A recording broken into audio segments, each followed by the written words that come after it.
अशोक भी है ना। मुंगेली में कानून व्यवस्था को लेकर के क्या बोलेंगे सर? नशा चरण सीमा पर है। चिल्फी थाना क्षेत्र में लगातार जुआ और सट्टा चल रहा है सर। आप जो भी जानकारी होगी मुझे बताएं। मैं सोचता हूं कि विष्णुदेव जी की सरकार जिस शिद्दत के साथ एनडीपीएस के प्रकरणों पर काम कर रही है, ऐसा कभी और नहीं हुआ था। मैं आपको बताना चाहता हूं कि एंड टू एंड इन्वेस्टिगेशन का काम चलता है। एक प्रकरण भी सामने आता है तो कहां से शुरू हुआ और कहां तक जाएगा, वहां तक हम जाते हैं। हम प्रकरणों में संलिप्त लोगों के प्रॉपर्टी अटैच करने का सफेमा कोर्ट के माध्यम से काम करते हैं, इससे पहले कभी नहीं हुआ था। उनके राजसाथ गाड़ी करने का काम करते हैं, पहले नहीं हुआ था। कोई विशेष प्रकरण अगर आपके ध्यान में हो तो मुझे ज़रूर बताएं। 16वें वित्त की राशि 1-1.5 महीने में पहुंच जाएगी। मसला ये है कि 16वें वित्त की राशि केंद्र की सरकार से आती है और ये 16वां वित्त का पहला किस्त है, पहला साल है, और इसलिए बहुत सारी प्रक्रियाओं को पूरा करने की आवश्यकता है।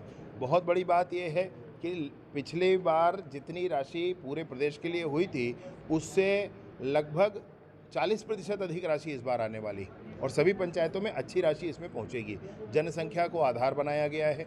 विशेष रूप से ये है कि जो पंचायतें, चाहे वो जनपद हों, जिला हों या ग्राम पंचायतें हों, अच्छा परफॉर्म करेंगी तो आने वाले 1 साल के 1.5 साल के बाद, 2 साल के बाद उनको परफॉर्मेंस गारंटी के रूप में और राशि मिलेगी।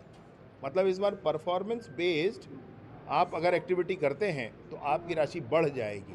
ये बहुत बड़ी बात इस योजना के साथ है। तो 16वें वित्त की राशि 1-1.5 महीने में पंचायतों में पहुंच जाएगी।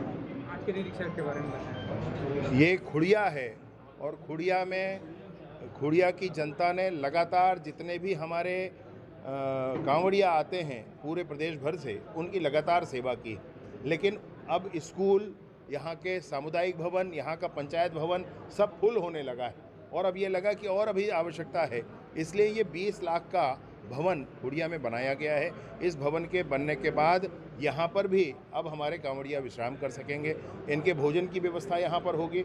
सरपंच जी नौजवान हैं, बहुत अच्छा काम कर रहे हैं, वो भी इस विषय पर ध्यान देंगे। ऐसी ही एक व्यवस्था लमनी में खड़ी की गई है। ऐसी ही एक पूरे 1 माह की व्यवस्था हमारे अमरकंटक में खड़ी की गई है, वो मृत्युंजय आश्रम में खड़ी की गई। इस रास्ते से निकलते हुए जब जाएंगे तो डोंगरिया पहुंचेंगे। डोंगरिया में भी भोजन और विश्राम की व्यवस्था है। डोंगरिया में वहाँ पर 7 भवन बने हैं, 7 का जीर्णोद्धार हो रहा है। वहाँ पर मंदिर के परिसर से लेकर के मेन रोड तक के सड़क का निर्माण हो रहा है। मंदिर के परिसर में एक बड़े डोम का निर्माण होने वाला है।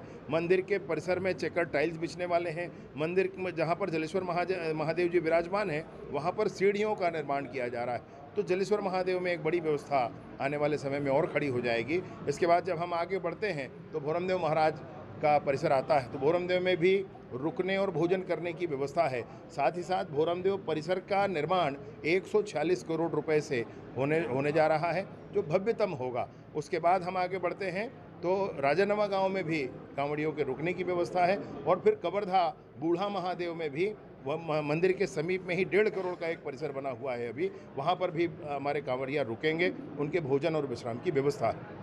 अशोक भी है ना। मुंगेली में कानून व्यवस्था को लेकर के क्या बोलेंगे सर? नशा चरण सीमा पर है। चिल्फी थाना क्षेत्र में लगातार जुआ और सट्टा चल रहा है सर। आप जो भी जानकारी होगी मुझे बताएं। मैं सोचता हूं कि विष्णुदेव जी की सरकार जिस शिद्दत के साथ एनडीपीएस के प्रकरणों पर काम कर रही है, ऐसा कभी और नहीं हुआ था। मैं आपको बताना चाहता हूं कि एंड टू एंड इन्वेस्टिगेशन का काम चलता है। एक प्रकरण भी सामने आता है तो कहां से शुरू हुआ और कहां तक जाएगा, वहां तक हम जाते हैं। हम प्रकरणों में संलिप्त लोगों के प्रॉपर्टी अटैच करने का सफेमा कोर्ट के माध्यम से काम करते हैं, इससे पहले कभी नहीं हुआ था। उनके राजसाथ गाड़ी करने का काम करते हैं, पहले नहीं हुआ था। कोई विशेष प्रकरण अगर आपके ध्यान में हो तो मुझे ज़रूर बताएं। ये बनाने के लिए, मतलब रिटर्निंग वॉल लगातार बनाने के लिए, सीढ़ियाँ बनाने के लिए इस पर काम चल रहा है। मंदिर परिसर में, पूरा मंदिर परिसर में पेवर ब्लॉक लगा करके उसको दुरुस्त करने का काम चल रहा है। वहाँ पर 7-8 सामुदायिक भवन है, सभी के एक साथ पुनरुद्धार जीर्णोद्धार का काम चल रहा है। तो डोंगरिया एक बड़ी जगह है और वहाँ पर भी एक बड़ा काम चल रहा है। कवर्धा से भोरमदेव तक सुबह से ही सावन माह में पदयात्रा बड़े दिनों से प्रारंभ है।